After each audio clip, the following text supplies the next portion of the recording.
चालो। घर जमाई, मुंशी प्रेमचंद की एक कहानी। तो कहानी शुरू होती है जेठ की उस जलती हुई दोपहरी से। हरिधन खेतों में ऊख को पानी देकर अभी अभी लौटा है। पूरा शरीर पसीने से लथपथ, लेकिन वो घर के अंदर नहीं जा रहा, बस बाहर बैठा है। अंदर से, हाँ, अंदर से धुआं उठ रहा है।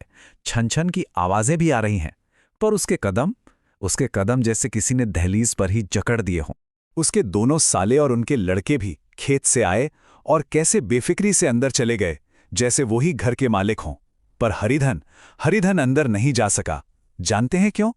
क्योंकि पिछले दिन के अपमान भरे शब्द, वो शब्द उसके पैरों में लोहे की बेड़ियां बन चुके थे।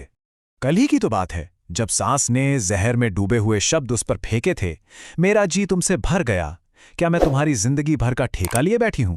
पर उन शब्दों से भी ज्यादा चुभने वाली एक और बात थी, और वो थी अपनी ही पत्नी गुमानी की खामोशी। वो वहीं थी, सब सुन रही थी, पर उसके मुंह से एक लफ्ज नहीं फूटा। ऐसा लगा मानो वो अपने पति की इस बेइज्जती पर अंदर ही अंदर खुश हो रही हो। और देखिए तो जरा, इस घर में वो किसी से कम काम नहीं करता था। जब दोनों साले मीठी नींद में होते तो हरिधन बैलों को सानी पानी देता, छांटी काटता। जब घर वाले गाने बजाने निकल जाते तो वो देर रात तक गाय भैंसे दूता रहता था। और इसका इनाम, अरे 2 वक्त की रोटी तो बहुत दूर की बात है, कोई खाने को पूछता तक नहीं था। उल्टे गालियां मिलती थीं, वो अलग। तभी गुमानी खाली डोल लेकर बाहर निकली और बड़े ही सपाट चेहरे से बोली, जरा इसे कुएं से खींच लो, घर में एक बूंद पानी नहीं है। हरिधन ने डोल ले लिया और बिना कुछ बोले पानी भर लाया। पेट में भूख के मारे चूहे कूद रहे थे।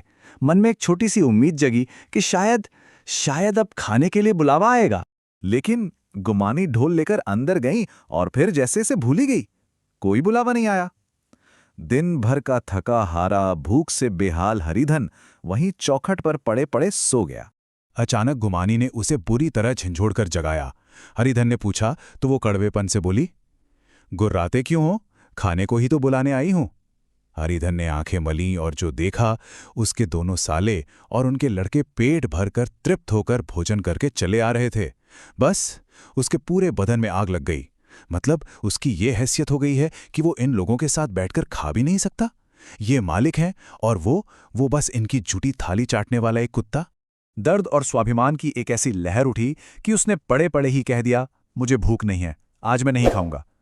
गुमानी ने ताना कसा, ना खाओगे तो मेरी बला से। और पीछे से सास की आवाज आई, यहां तुम्हारे नखरे सहने का किसी में बूता नहीं है। हरिधन का आत्मसम्मान उन शब्दों के नीचे दबकर जैसे चकनाचूर हो गया। लेकिन सुनिए, हरिधन की ये हालत हमेशा से ऐसी नहीं थी। 10 साल पहले उसकी दुनिया बिल्कुल अलग थी। बस एक घटना ने सब कुछ बदल कर रख दिया, और वो थी उसकी मां की मौत। मां के जाने के बाद घर उसे काटने को दौड़ता था। फिर एक सौतेली मां घर में आ गई और हरिधन ने हमेशा के लिए अपना घर छोड़ दिया। वो सीधा अपनी ससुराल चला आया, जहां सास ने उसे बेटों से भी बढ़कर प्यार दिया। उसे फिर से मां मिल गई थी। पिता के मरते ही वो गांव गया और अपने हिस्से की सारी जमीन जायदाद बेचकर रुपयों की वो थैली अपनी सास के कदमों में रख दी। और बस यहीं से वक्त ने करवट ली। जब तक उसके पास पैसा था वो घर का देवता था। पैसा खत्म हुआ तो वो घर का एक आम आदमी बन गया।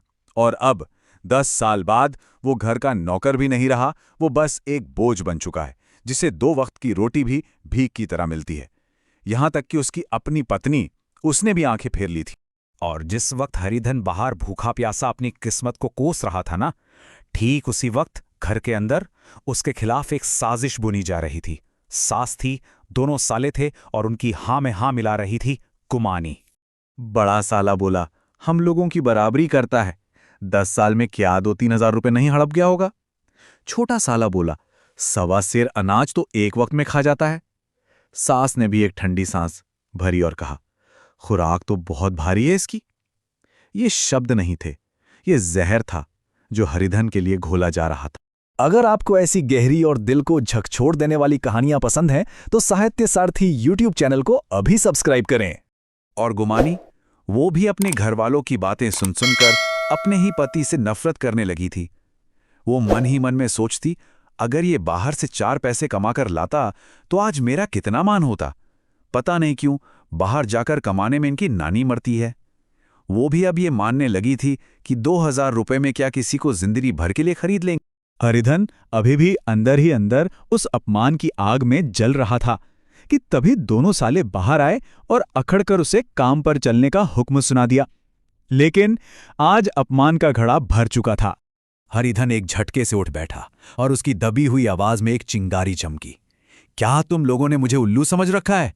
जिस आदमी ने 10 साल में कभी अपनी जुबान नहीं खोली थी, आज उसके अंदर का सोया हुआ स्वाभिमान जाग उठा था। दोनों साले हक्के बक्के रह गए। बात बहुत बढ़ गई। हरिधन चीख कर बोला, मैं तुम्हारे लड़कों का झूठा खाने के लिए हूं? मैं कोई कुत्ता हूं?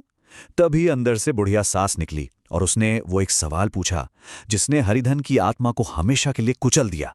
उसने ऐंठ कर कहा, तो क्या तुम लड़कों की बराबरी करोगे? ये शब्द नहीं थे, ये एक भाला था जो सीधा उसके सीने में उतर गया।